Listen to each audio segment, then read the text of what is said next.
for another who's to pray. Pray, yes, pray.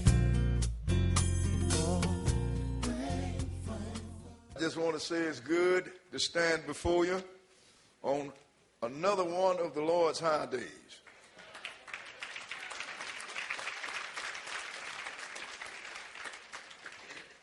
This is the Feast of Unleavened Bread, sisters and brothers. This is the feast, the day that the Lord brought Israel out from under the captivity of Egypt. On this very day. And he wants us to observe this day throughout our generation. But like I said before, this is called unleavened bread because leavening represents sin, sisters and brothers. So it's only natural that leavening will come after the Passover. Because when the Lord had Israel paint that blood over the doorpost, the blood of the Lamb, everybody that believed in him painted the blood. And the Lord came through with the destroying angel and he passed over that household. So your sins for that moment had been purged by blood. Therefore, you were supposed to walk in newness of life from that day on. That's why this is the Feast of Unleavened Bread. Why 7 days? Is because that's the time that God gave man. You're not supposed to start the righteous walk and then get tired and quit. You have to do this thing, sisters and brothers. Now we're going to start this in Leviticus, the 23rd chapter. Because too many times, sisters and brothers, people assume what the Lord wants us to do, but I say it all the time. If you understand the Leviticus, the 23rd chapter, then you know what God is doing. Because he have not kept any secrets back from us. He let us know what is going on. He let us know what has happened and what will happen. And all of these feast days is a part of his plan. We're going to start Leviticus 23 and verse 1. Okay, go ahead. And the Lord spake unto Moses, saying, Speak unto the children of Israel, and say unto them, concerning the feast of the Lord, which ye shall proclaim to be holy convocations. Even these are my feasts. See, sisters and brothers, these are the Lord's feasts. People say, well, you know they're the Jews' feasts. Israel have never had nothing that Israel was supposed to keep by itself. Everything we had, we were supposed to pass on to other people. So it didn't say these are the Jews' feasts. He said, this is the Lord's feast. Skip down to verse 4 and go ahead. These are the feasts of the Lord, even holy convocations, go ahead, which ye shall proclaim in their seasons. In the 14th day of the first month, at even is the Lord's Passover. So that was yesterday. And the last service we had, this is the day before the 15th, is the Passover. And the Lord gave a date here. The reason I'm stressing this is because we have people nowadays saying that the Passover and the Feast of Unleavened Bread are the same. They are not, sisters and brothers. They are not. First thing, before you could become unleavened, you had to be purged of your sin. And you couldn't be purged without blood, sisters and brothers. Impossible for them to be the same. In fact, if you have any idea at all or any understanding, rather, you know that they couldn't be the same day. Because one is the result of another. Go ahead and read. In the 14th day of the first month at even is the Lord's Passover. And on the 15th day of the same month is the Feast of Unleavened Bread unto the Lord. Go ahead. 7 days ye must eat unleavened bread. Now, we need to read on the line. I'm just hitting some of the points that people don't understand. So 7 days you shall eat unleavened bread. 7 days. Because now we eat unleavened bread with the Passover because the Lord don't use leaven with none of his sacrifices. But that don't mean that you had to eat unleavened bread for Passover and 7 days. Otherwise, it would have said 8 days you should eat unleavened bread. These things, sisters and brothers, we need to come to an understanding on. Go ahead and read. 7. In the first day ye shall have an holy convocation.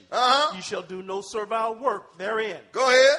But ye shall offer an offering made by fire unto the Lord 7 days. Go ahead. And the seventh day is an holy convocation. Ye shall do no servile work therein. Now, this is a day that you don't go to work, sister and brother. However, he said you should have no leavened bread on your premises. And I have to stress leavened bread, because it is the feast of unleavened bread. Every year, people go through their houses, they throw out cake mix. They throw out baking powder, baking soda, yeast. It didn't say unleavened rising agents. Unleavened flour, it says unleavened bread. If it is bread and it is risen, then you throw it out. That seems simple, don't it? Yes, sir. Believe me, we had brothers telling brothers, you got to throw your beer out because it got hops in it. Not mentioning the fact that he was going to be in the alley when you throw it out. Let's go into Exodus, the 12th chapter, and pursue this. Exodus 12.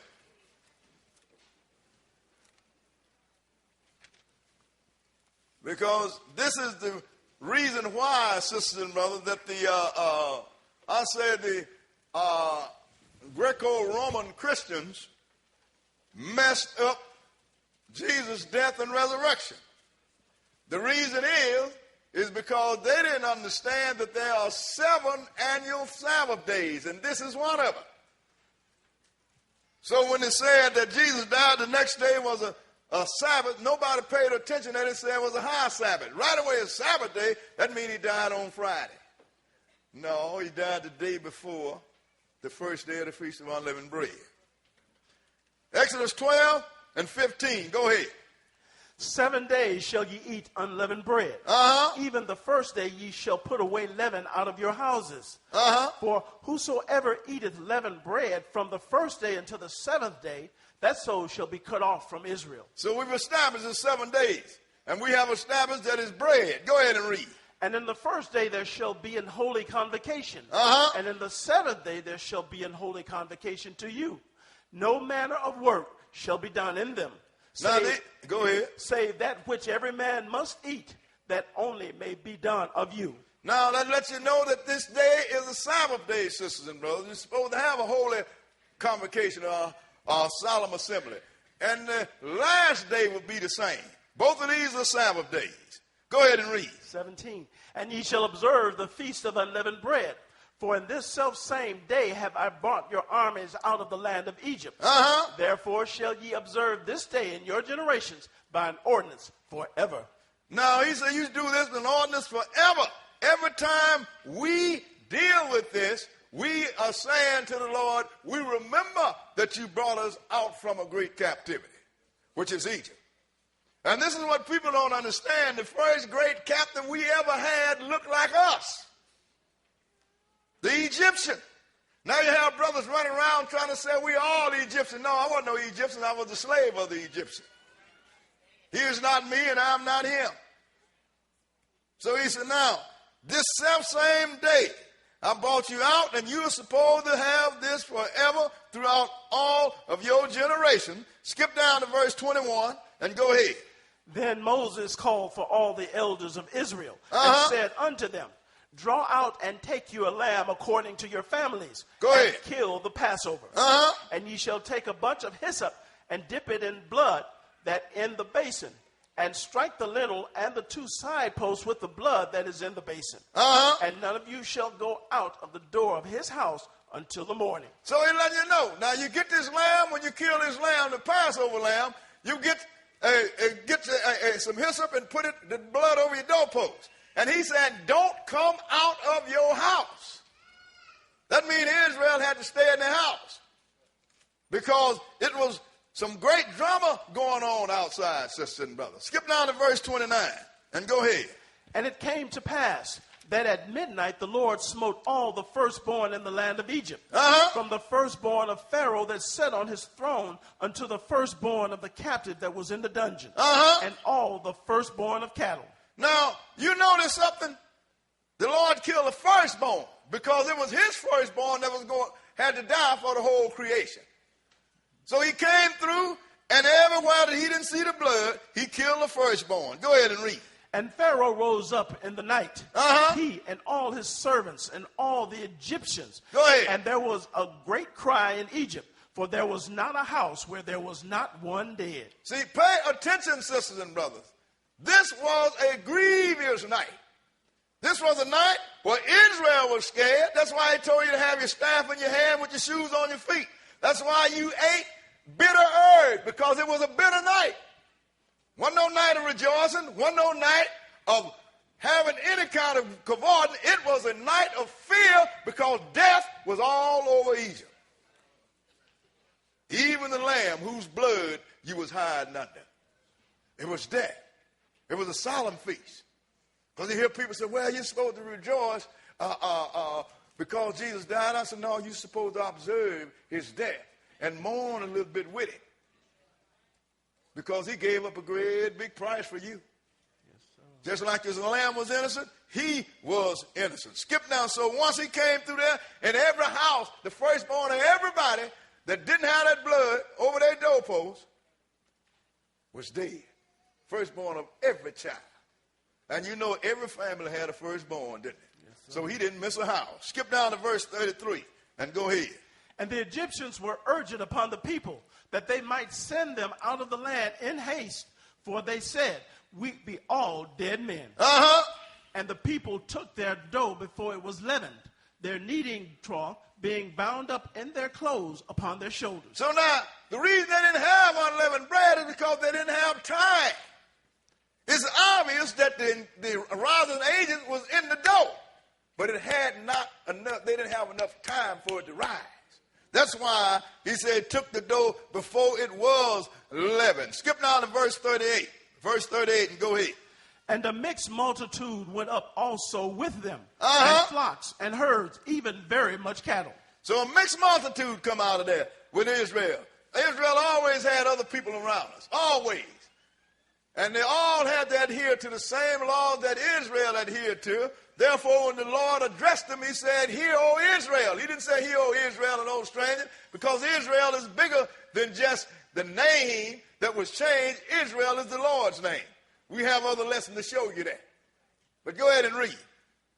And they baked unleavened cakes of the dough which they brought forth out of Egypt, for it was not leavened, because they were thrust out of Egypt and could not tarry, neither had they prepared for themselves any victuals. So now you just find out why they had unleavened. Even the Lord had other reason, a bigger message. But as far as Israel was concerned, they had baked unleavened cakes because they did not have enough time to stay until the bread rose. So we just baked flat bread and ate it. But then there's another message there. But I just want to let you know it was all about bread, nothing about agents. And the spiritual side is leaven represent sin, sisters and brothers. Now let's go into Deuteronomy the 16th chapter. Because you're supposed to have these assemblies at all times. At the time appointed, brother. These assemblies at the time appointed. Because people say, well, this is the Jews thing. Well, Israel was in captivity. But I bet you one thing, Israel didn't turn around and say, look, you strangers, y'all can't go with us. When they find out the power of Israel's God, they wanted to be a part of Israel. And that's what we're supposed to let all the rest of the nations know now. Our God is God. He is the power. Once we convince them, then they come over to our God, then we can show them how to get salvation. That's what it's all about. People have been hearing all the life. I heard all my life, well, the Jews are the chosen people. The Jews are the chosen people. Nobody asked the question, chosen to do what? It's obvious that my early Hebrew brothers didn't know that because they thought that we were the only one going to be saved. So how can you be the chosen priest of God and everybody get cut off by you but you? That means that you don't know what you're doing. Isn't that correct? Deuteronomy 16, and we're going to start at verse 1. Because the Lord wants you to observe this. 16 and 1. Go ahead. Observe the month of Abib, and keep the Passover unto the Lord thy God. For in the month of Abib, the Lord thy God brought thee forth out of Egypt by night. Go ahead. Thou shalt therefore sacrifice the Passover unto the Lord thy God of the flocks and the herds in the place which the Lord shall choose to place his name there. Thou shalt eat no leavened bread with it. 7 days shalt thou eat unleavened bread therewith, even the bread of affliction. Go ahead. For thou camest forth out of the land of Egypt in haste, that thou mayest remember the day when thou camest forth out of the land of Egypt all the days of thy life. He said, this should not eat any unleavened bread. Now, this unleavened bread is also called the bread of affliction, sisters and brothers. Because while they was eating that lamb and eating that unleavened bread with the bitter herb, it was a whole lot of affliction that was going to go on that night, sisters and brothers. So he said, now, I want you to do this in all of your generation. Go ahead and read. And there shall be no leavened bread seen with thee in all thy coasts 7 days. Neither shall there anything of the flesh which thou sacrificest the first day at even remain all night until the morning. He says, I don't want no unleavened bread seen nowhere. No leavened bread, rather, in your position. Also, when they had the Passover, they couldn't have none of the lamb left the next day. Because all that have a significance, sisters and brothers. But let's look and see what we're supposed to have on this day. Skip down to verse 8 and go ahead. 6 days thou shalt eat unleavened bread, and on the 7th day shall be a solemn assembly to the Lord thy God. Thou shalt do no work therein. Now it says 6 days you should eat unleavened bread, but the 7th day you should have a solemn assembly to the Lord your God. What you saying here, Brother Boer? You mean we're supposed to eat unleavened bread for 6 days only? You're supposed to eat for 7. But he said you're going to have a solemn assembly. Let's see what this solemn assembly is. Let's go into Exodus, the 13th chapter. Because we need to know what a solemn assembly is, because it's obvious some people have misunderstood it, sisters and brothers. And as we, as the priests, we're supposed to understand all of this stuff.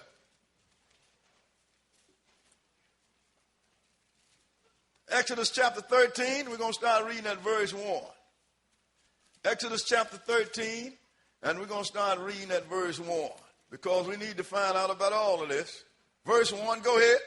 And the Lord spake unto Moses, saying, Sanctify unto me all the firstborn, whatsoever opened the womb among the children of Israel, both of man and of beast, it is mine. See, the Lord is a fair God.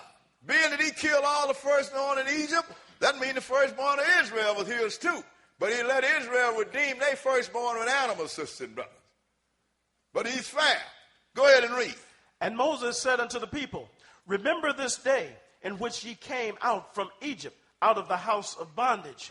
For by strength of hand the Lord brought you out of this place. Go ahead. There shall no leavened bread be eaten.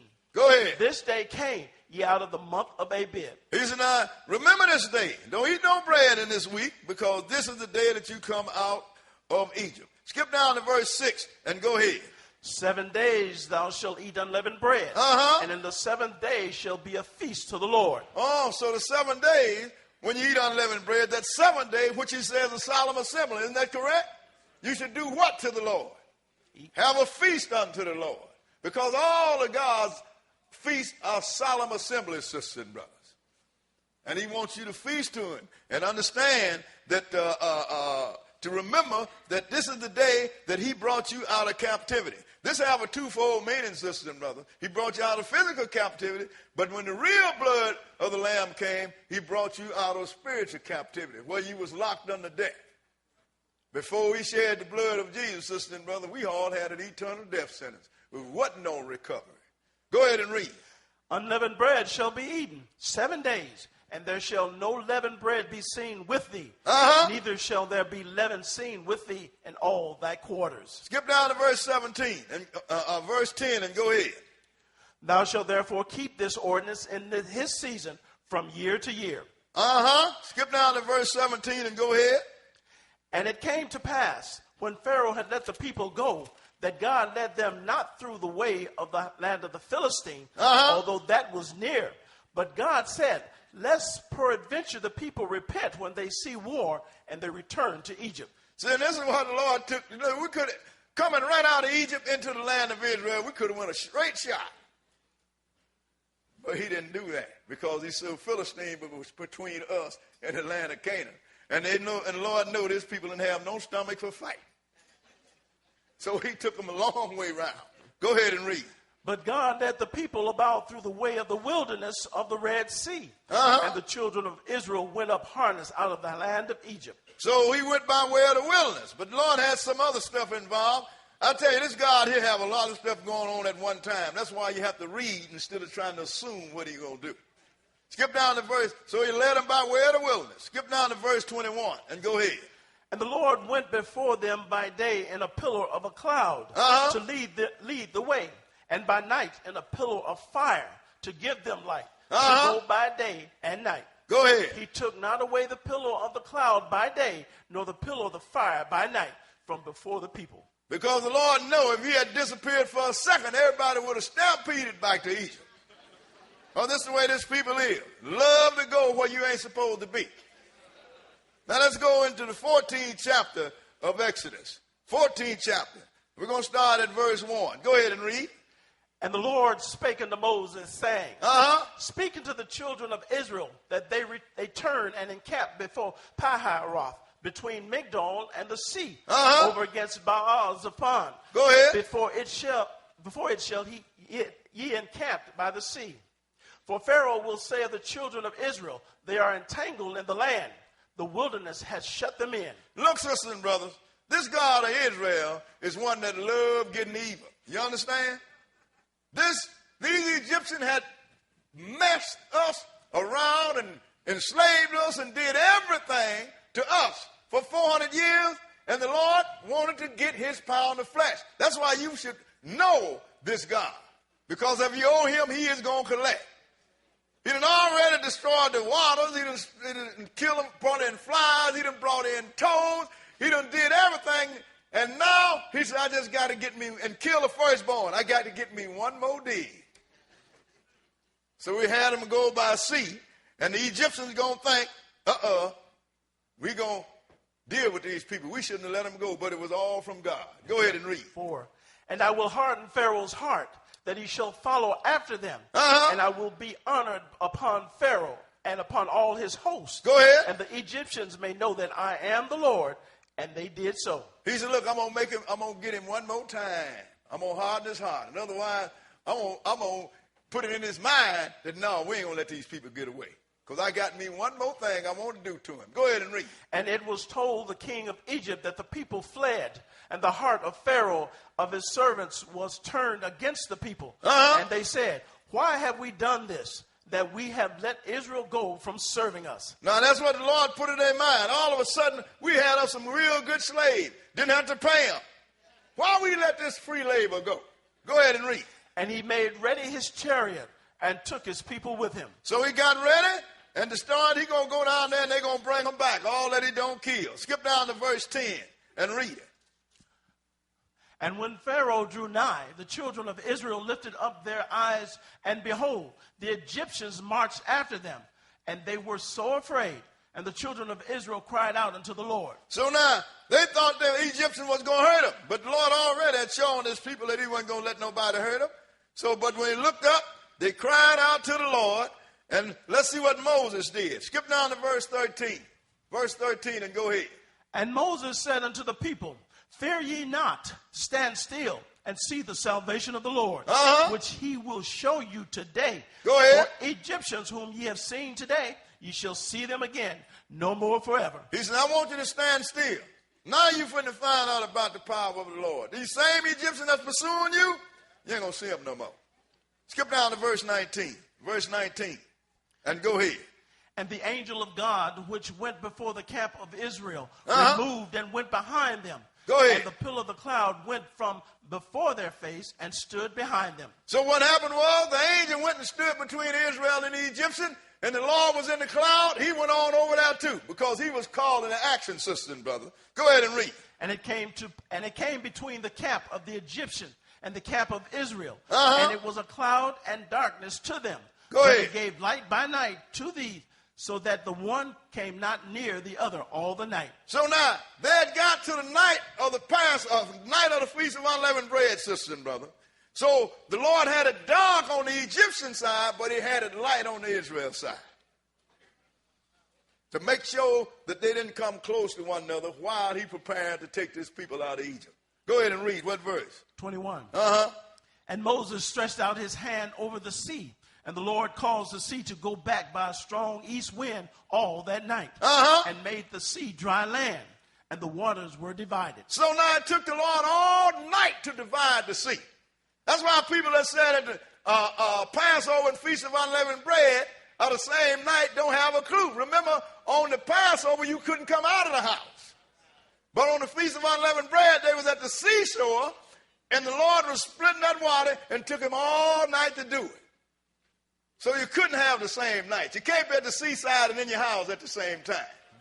Go ahead and read. 22. And the children of Israel went into the midst of the sea upon dry ground. And the waters were a wall unto them on their right hand and on their left. Go ahead. And the Egyptians pursued and went in after them to the midst of the sea, even all Pharaoh's horses, his chariot, and his horsemen. Then the Egyptian boy, the Lord had to harden their heart. How you going, Lord, going to split the sea for somebody? They're going to go in between the water, and the big water stand on each side, and I'm going to follow them in. Only God can make me do that, be that stupid. That's why I know he hardened their heart. Yes, sir. Go ahead and read. And it came to pass that in the morning watch the Lord looked unto the host of the Egyptians through the pillar of fire and of the chariot of the cloud, and troubled the host of the Egyptians. Go ahead. And he took off the chariot wheel, that they drave them heavily, so that the Egyptians said, let us flee from the face of Israel, for the Lord fighteth for them against the Egyptians. Finally, it dawned on them. Wait a minute. The Lord is on these people's side. It took him to take the wheels off their chariot for them to come to that conclusion. But when they came to the conclusion, it was too late, sisters and brothers. God had them exactly where he wanted them. And let's see what he did with them. Go ahead and read. 26. And the Lord said unto Moses, stretch out thine hand over the sea, that the waters may come again upon the Egyptians, upon their chariots and upon their horsemen. Go ahead. And Moses stretched forth his hand over the sea, and the sea returned to his strength. When the morning appeared, and the Egyptians fled against it, and the Lord overthrew the Egyptians in the midst of the sea. They was trying to get away, but the Lord drowned them right there in the middle of the sea. Go ahead. And the waters returned and covered the chariots and the horsemen and all the hosts of Pharaoh that came into the sea after them. There remained not so much as one of them. I mean, the Lord drowned the entire Egyptian army, sister and brother. Drowned the entire army in the Red Sea.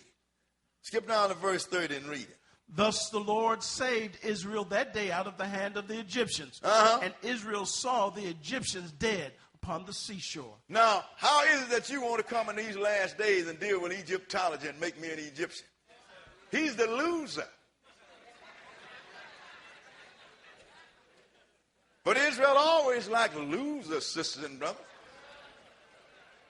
You know, when the Lord was leading Israel and he was their king, in the days of Samuel, they told Samuel, we want a king like the other people. One that we can see that could rule over us, like the king of the Moabites that he had named. But they had just beat them. So your king, which is the Lord, was a winner, and everybody you come through was a loser, and you want to be like the loser. And this last days, we got the same thing. Like I saw this brother, somebody gave me a tape of this thing called, what is it, Hidden Colors?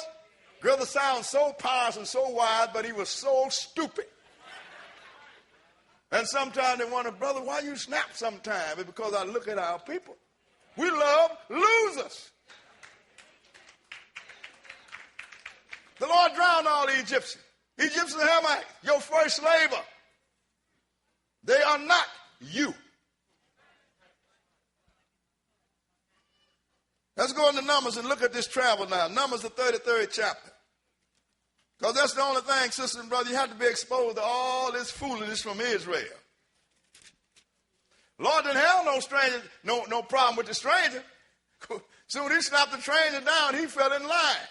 But it don't help us. Almost like we don't have a nervous system. Numbers 33, and we're going to start at verse 1. Because I tell people, man, this God we got is a winner. He's always been a winner. And I'm going to serve him. Everything that we have done. Yes, sir. Everything that we have done in the name of the God of Israel has prospered. Like some of the brothers asked me, Brother Boyd, what's your secret? I said, keep the commandments and believe in Jesus for who he is. They don't want to hear that. That's why they lose us. Israel of God didn't become a worldwide church because of my wisdom. It came a worldwide church because of the wisdom of the Lord. We lay with the book. Yes, sir.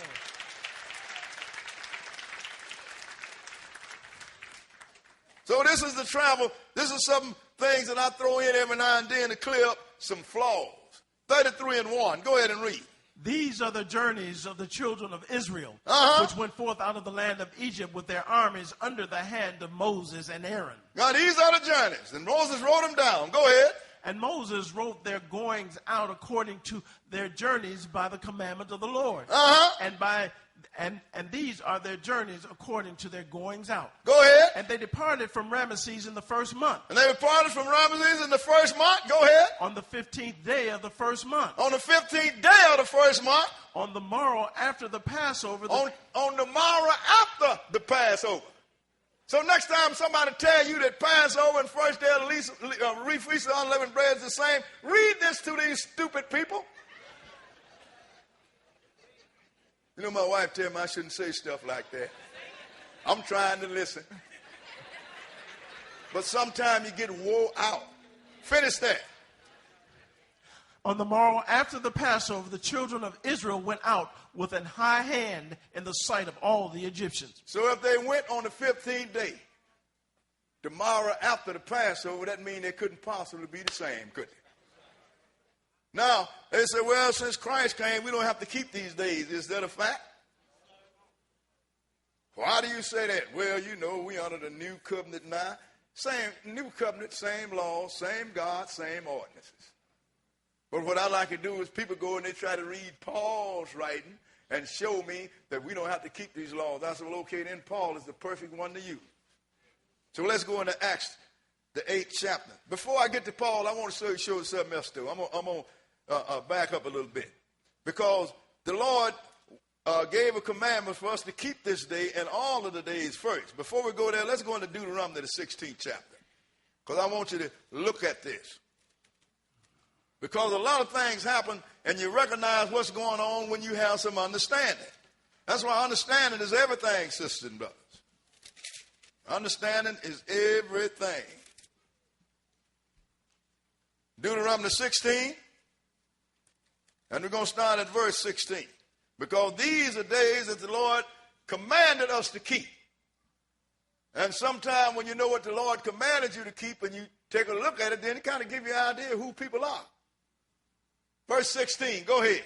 3 times in a year shall all thy males appear before the Lord thy God in the place which he shall choose. So 3 times, sisters and brothers. This is a dire commandment. This ain't no request. Go ahead and read. In the Feast of Unleavened Bread. Feast of Unleavened Bread. This is this feast right here. Go ahead. And in the Feast of Weeks. And in the Feast of Weeks, which is the Pentecost. Go ahead and read. And in the Feast of Tabernacles. And the Feast of Tabernacles, which is the Feast of Ingathering. These 3, you have to come. Go ahead and read. And they shall not appear before the Lord empty. And this is the one time, if you ain't never gave up no money, you better give up something on this feast. Because it is a commandment, sisters and brothers. So now, I'm going to show you somebody that's been to Jerusalem. Because most people at that time had it in their mind that the only people that's supposed to keep this feast is Israel. And we're going to show you where his attitude came from. Let's go into Acts, the 8th chapter. Acts chapter 8. Because the Lord is not a small God, sisters and brothers. That's why I look at a lot of Hebrew brothers, always on God for us and we this and us. God is not this small. Israel, compared to the whole creation, is just a blot on a piece of paper. How's that God going to save us and throw everybody else in the garbage can? Anybody believe that? Have a uninformed. Won't be nice. So my wife won't fuss at me all night. Acts 8. And we're going to start at verse 26. We're going to examine something here. 8 and 26. This is about an Ethiopian here. You know what people don't understand? People tell me Egyptology. They just discontinue Ham's oldest son, which is Cush. Mizraim is Ham's second oldest son, which is Egypt. They act like this guy don't exist. You understand what I'm saying? That's why I take issue with the Egyptologists. If you're going, why are you going to make even all the sons of Ham Egypt? Cush was around, which is Ethiopia, before Mizraim was. Do some research. That's why as I look at this, and I'm looking at this guy on this, I said, I'm glad I don't remember who gave it to me. Because I may have thrown him out of the camp. Verse 26. We're going to pay some attention here. The average person reading this won't pay no attention, but we're going to find it won't make no sense. It won't make a difference, but we're going to show you why we're dealing with this. Verse 26. Go ahead. And the angel of the Lord spake unto Philip, saying, Arise and go toward the south unto the way that goeth down from Jerusalem unto Gaza, which is desert. Go ahead. And he arose and went. And behold, a man of Ethiopia, a eunuch of great authority under Candace, queen of the Ethiopians, who had the charge of all her treasures, and had come to Jerusalem for to worship. Now, you got this guy. He was an Ethiopian. He had a big position. He was in charge of all of the treasury for Ethiopia, for the queen of Ethiopia. He had a big position, didn't he? But the angel told Philip to go down and meet this guy. Go ahead and read. And was returning and sitting in his chariot, read Isaiah the prophet. Then the Spirit said unto Philip, Go near and join thyself to this chariot. And now, wait a minute. Who said to him? The angel. The Spirit, right? Yeah. I thought the angel was talking first. Because the angel is a spirit, sister and brother. This is what people don't understand. Holy Spirit. I said, you have to be definitive. This angel, which is a spirit, told Philip, draw near. Go ahead and read. Go near and join thyself to this chariot. And Philip ran thither to him and heard him read the prophet Isaiah and said, Understandest thou what thou readest? And he said, How can I, except some man should guide me? And he desired Philip that he would come up and sit with him. Now look, sisters and brothers. First thing is, this man, when he was reading Isaiah the prophet, what's this Ethiopian doing reading Isaiah? What is Ethiopian doing down in Jerusalem anyway to worship? But he said one thing when he asked him, do you understand what you're reading? He said, how can I, unless a man guide me? He had enough understanding to know that ain't nobody going to speak in your head. But why is it that this guy is being approached by Philip? I'm going to show you why I'm asking this question.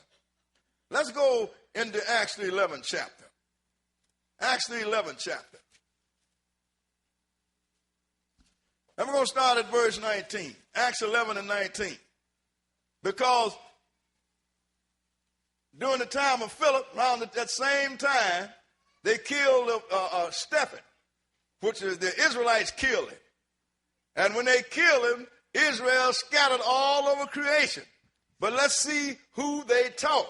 Verse 19. Go ahead. Now they which were scattered abroad upon the persecution that arose about Stephan's traveled as far as Phoenice and Cyprus and Antioch. Go ahead. Preaching the word to none but unto the Jews only. They were teaching the word to none but the Jews only. Go ahead and read. And some of them were men of Cyprus and Cyrene, which when they were coming to Antioch spake unto the Grecians, preaching the Lord Jesus. Now, these was Greek Jews, sisters and brothers. Like I am an Israelite, but I'm an American citizen. Why was these guys speaking to none but the Jews only? Why was it? We want to find that out. Let's go into Matthew, the 10th chapter. We're going to come back to Acts here. Let's go into Matthew, the 10th chapter, and find out why. See, once you understand a few things, sisters and brothers, then that opens your eyes up on a whole lot of other things. Matthew 10, and we're going to start at verse 1.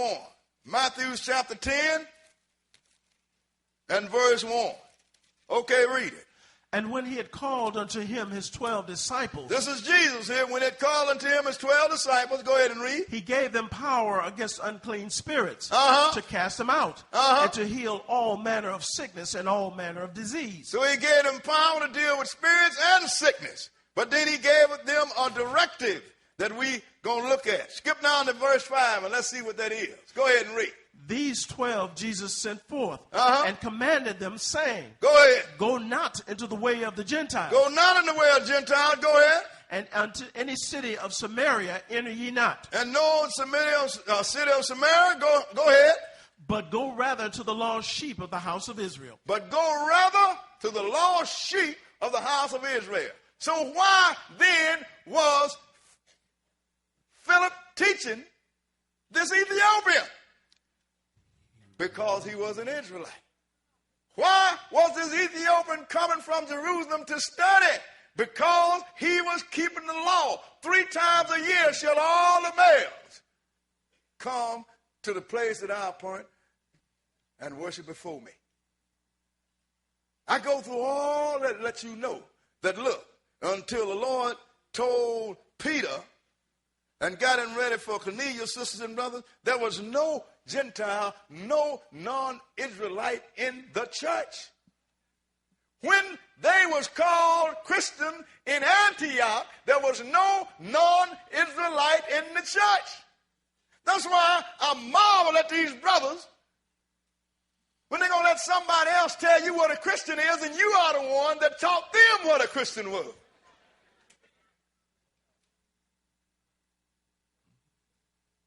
So wait a minute, this is your product.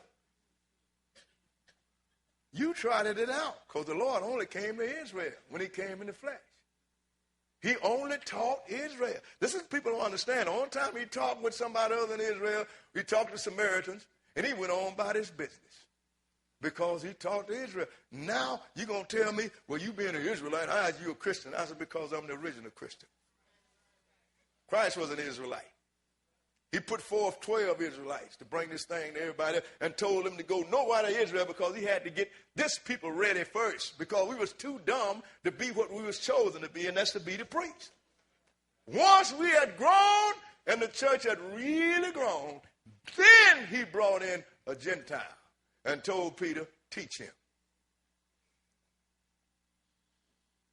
But you know the weird thing about it? The Lord wanted an apostle to the Gentile. Why didn't he send Cornelius to the Gentile? Because he can't break the protocol.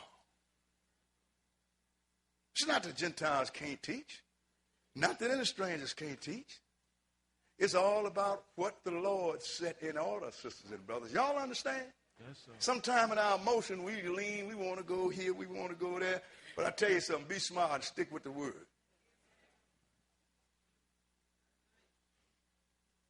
Brothers asked me, brother, can Gentiles teach other Gentiles? I said, yeah. And then I thought about it. I should have said, yeah, as long as he got an Israelite sitting behind him. Because if he don't, he's going to fall off the wagon. Why you say that, brother boy? I'm going to tell you something ain't nobody paid no attention to. 70 A.D., Titus destroyed Jerusalem down to the ground. All Israel that he did not kill, he scattered all over the Mediterranean and the African side of the Mediterranean where they got us at. 70 A.D., this Gentile have not gone into captivity. He have not lost sight on himself. He have ancestry clean on back at that time, and he was well taught by Paul. Why is it that he don't know nothing now? He didn't go into slavery. He didn't get cut off from his heritage and his family. He had nothing happen to him. Then why are we going to heaven? Because Paul wasn't there and said, no, now, let me re-beget you to Christ. That's why. Food for thought, sisters and brothers.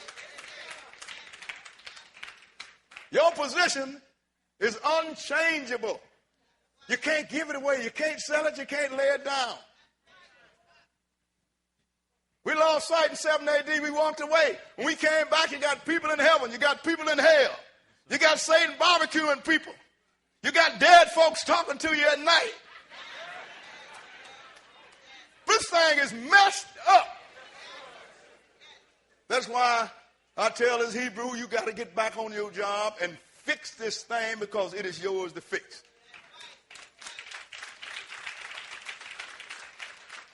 I just want to give you some food for thought. So now when Paul went out there, did Paul teach? See, these Gentiles was taught. Paul taught these Gentiles. Only thing that Paul threw out there that was wrong, sisters and brothers, was telling the Gentiles he didn't have to be circumcised. And I can prove that. Because book tell you out of the mouth of two or more witnesses is a fact established. But still, let's see what Paul did. Let's go into Acts the 18th chapter. Let's see if he told the Gentiles they didn't have to keep these. Because, Paul didn't do that stuff. People think Paul was a Gentile. If he was, he wouldn't have a book in his Bible. Acts 18, and we're going to start reading at verse 18. We're going to see if Paul kept the high days. 18 and 18. Okay, go ahead. And Paul, after this, tarried there yet a little while. And then took his leave of the brethren. Go ahead. And sailed thence unto Syria. And with him Priscilla and Aquila, having shown his head in sincerity, for he had a vow. Go ahead. And he came to Ephesus and left them there. But he himself entered into the synagogue and reasoned with the Jews. When they desired him to tarry longer time with them, he consented not. Why is that? But bade them farewell, saying, I must by all means keep this feast that cometh in Jerusalem. But I will return again unto you, if God will. Wait a minute. Go ahead. And he sailed from Ephesus. So Paul said all costs he wanted to keep the feast that went down in Jerusalem, didn't he? Why is it that Paul wanted to keep that feast? Because of the commandment. It's all that simple. Now this time he was at Ephesians and he wouldn't stay there because he had to keep that feast. But another time he couldn't get there and got stuck somewhere else and kept unleavened bread, but he still had to go there. Let's go into Acts the 20th chapter. Acts chapter 20.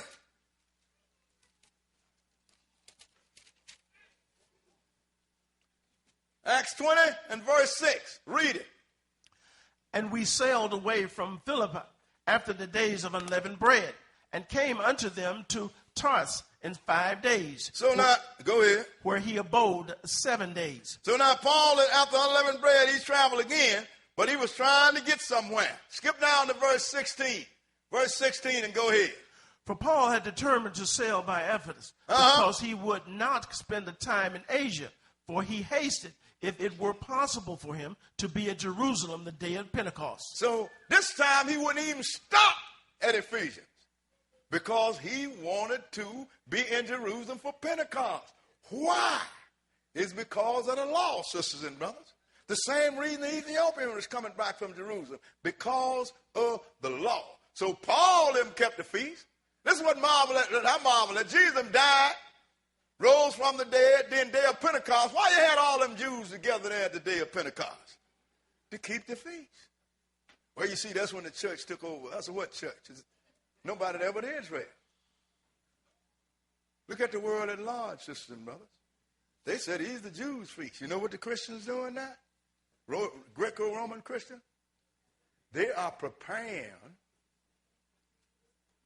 for the resurrection of Jesus tomorrow, ain't it? You know, that means the Jesus that died yesterday. Like I said, 70 A.D. Think about it.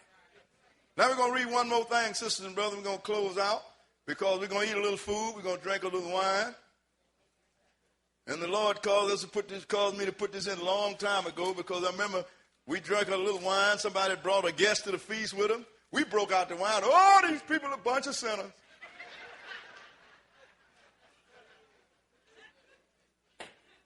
Because somebody had told them that drinking and smoking is sin, and still telling them that sin is the transgression of the law.